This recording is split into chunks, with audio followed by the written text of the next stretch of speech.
दिन भर की बैठकों के बाद राहुल गांधी और पार्टी अध्यक्ष खड़गे साहब के साथ मुलाकात डीके शिव कुमार की और सिद्धरामैया जी की हुई और निकला क्या? कुछ नहीं। हाथ जोड़ के बाहर निकले डीके शिव कुमार और चुपचाप गाड़ी में बैठ के चले गए। चेहरे पे मुस्कुराहट भी नहीं थी, मतलब उनको गुड न्यूज नहीं मिली। वो चीफ मिनिस्टर नहीं बन रहे अभी तक। ये है कांग्रेस पार्टी ने ऑफिशियली जो बयान जारी किया है, उन्होंने कहा कि हमने तो सीएम बदलने पे बात ही नहीं की, ये तो हमारी राज्यसभा इलेक्शन पर और निगम के इलेक्शन पर हमने बात की थी। इसके लिए दिल्ली बुलाया गया था दोनों को, सीएम डिप्टी सीएम को, और सुबह से बैठे हुए उनके साथ प्री लंच ब्रेकफास्ट से शुरू हुए थे और पोस्ट लंच टी के साथ खत्म हुई है बैठक। वो कह रहे हैं कि इसमें तो हमने इसकी बात ही नहीं की। खबर क्या है मैं आपको बताता हूं, जो हमें जानकारी मिल रही है सर, वो जानकारी ये है, सूत्रों के मुताबिक राहुल गांधी और सिद्धरामैया की बैठक में राहुल गांधी ने सिद्धरामैया से राज्यसभा चुनाव लड़ने की संभावना पर विचार करने को कहा कि अब आप सेंटर में आइए, जैसे नीतीश कुमार जी नीतीश बाबू की तरह। अब वो आइडिया बीजेपी से लिया होगा कि राज्यसभा का चुनाव लड़िए, अब आइए, हो गया सीएम आपका कई बार का हो गया है। इस पर सिद्धरामैया ने कहा कि उनका नेशनल पॉलिटिक्स में आने की कोई एम्बिशन नहीं है। एम्बिशन तो ये वैसे भी नहीं है, वैसे डिमोशन है ये, लेकिन उन्होंने कहा कि मेरा कोई इरादा नहीं है साहब ये करने का, thank you so much.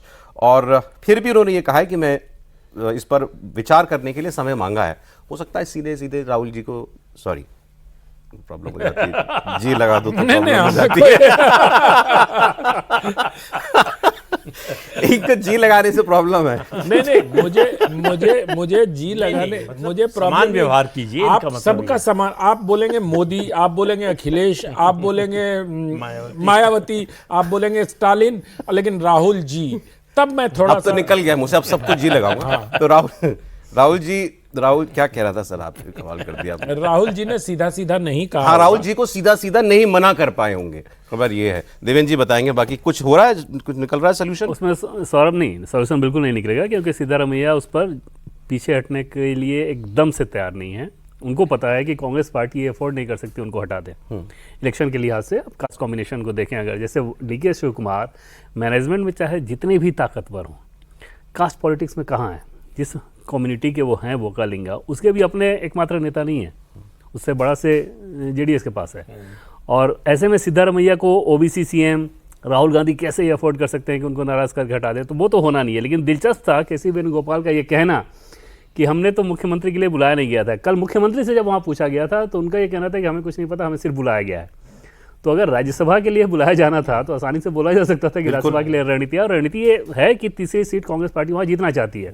4 seat है टोटल अभी जो यहाँ चुनाव होने हैं, 2 एक बीजेपी के पास, एक जेडीएस और 2 कांग्रेस पार्टी के पास। तीसरी सीट वो लड़ना चाहते हैं, जीतना चाहते हैं। लेकिन ये इस कैलकुलेशन के लिए थोड़ी ही आप मुख्यमंत्री और डिप्टी सीएम को यहाँ बुलाएंगे। और अगर मीडिया में लगातार चल रहा था, कांग्रेस की तरफ से हर सबको ये इस बात को रिपोर्ट कर रहा था, बहुत आसानी से पहले ही खारिज कर सकते थे कि नहीं मुख्यमंत्री के लिए नहीं है, ये तो हम लोग सिर्फ राज्यसभा के लिए बुला रहे हैं। क्योंकि गतिरोध खत्म नहीं हुआ और वो होने नहीं जा रहा है। और कांग्रेस पार्टी ये अफोर्ड नहीं करेगी कि सिद्धरामैया को नाराज करके डीके शिव कुमार को मुख्यमंत्री बनाने की गलती करे। तो डीके नाराज नहीं हो सकते क्या? डीके के नाराज होने पे 2 चीज़ें। पहली बात तो ये कि वो इस हद तक अब नहीं जाएंगे कि नाराज होकर वो पार्टी छोड़ दें, ठीक, क्योंकि उनको अपना फ्यूचर दिख रहा है। सिद्धरामैया के पास क्या है कि अब यहाँ से इस उम्र के इस पड़ाव पे आप यहाँ से हटाएंगे तो बगावत ही दिखाएंगे। और ख़ासतौर पे तब जब ये समझिए कि येदियुरप्पा के साथ उनके इक्वेशन बहुत अच्छे हैं। अच्छा। और अगले इलेक्शन के लिहाज से फिर आप समझ सकते हैं कि बीजेपी के लिए वो कितने मुफीद हो जाएंगे येदियुरप्पा के इक्वेशन को ठीक रखते हुए। क्योंकि बीजेपी का भी दिख रहा है कि फिर से येदियुरप्पा को पूरी तरह से महत्व देगी। अभी आपने देखा होगा कि बीजेपी के राष्ट्रीय अध्यक्ष नीतीश गए थे तो उनके घर गए थे। तो कांग्रेस पार्टी ये अफोर्ड नहीं कर पाएगी। डीके शिव कुमार भी पॉलिटिकली कांग्रेस पार्टी को उतना डैमेज नहीं कर सकते बनिस्बत सिद्धरामैया। सर डीके को भी तो ये दिख ही रहा होगा ना, डीके शिव कुमार जी को, कि भाई 2 साल की बात है, अब उसके बाद तो ये रिटायरमेंट में ही जाएंगे, 80 साल के हो जाएंगे। तो फिर जो भी होगा कांग्रेस का, उस मैं ही हूँ फिर कांग्रेस का लीडर। नहीं, ऐसा नहीं। मुझे लगता है कि सिद्धरामैया, डीके शिव कुमार दोनों के लिए जो कुछ है प्रेजेंट में, फ्यूचर में नहीं है। फ्यूचर में 2028 में जब कांग्रेस हारेगी तो उसके बाद नए नेता की तलाश करेगी। ये भविष्यवाणी है? नहीं, उस सबको दिखाई दे रहा, मतलब इसमें कोई भविष्यवाणी जैसी बात नहीं है।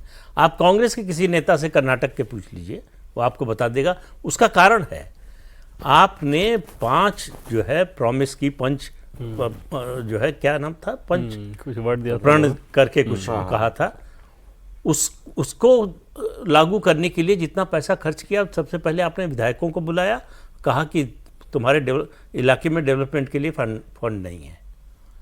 उसके बाद डेवलपमेंट के काम रोक दिए। अब कोई टेंडर नहीं निकल रहा, टेंडर आप निकाल रहे हैं तो कोई भरने नहीं आ रहा कि भर देंगे तो पैसा नहीं मिलेगा अगर काम शुरू कर दिया तो। इतनी बुरी हालत है, इतनी बुरी हालत है, तो ऐसे में कैसे सरकार लौट कर आएगी? तो सवाल ये है, इसीलिए डीके शिव कुमार को मानना, उनका मतलब उनको लगता है कि अगर मुख्यमंत्री बन सकते हैं कभी तो यही समय है, उसके बाद कोई समय नहीं है।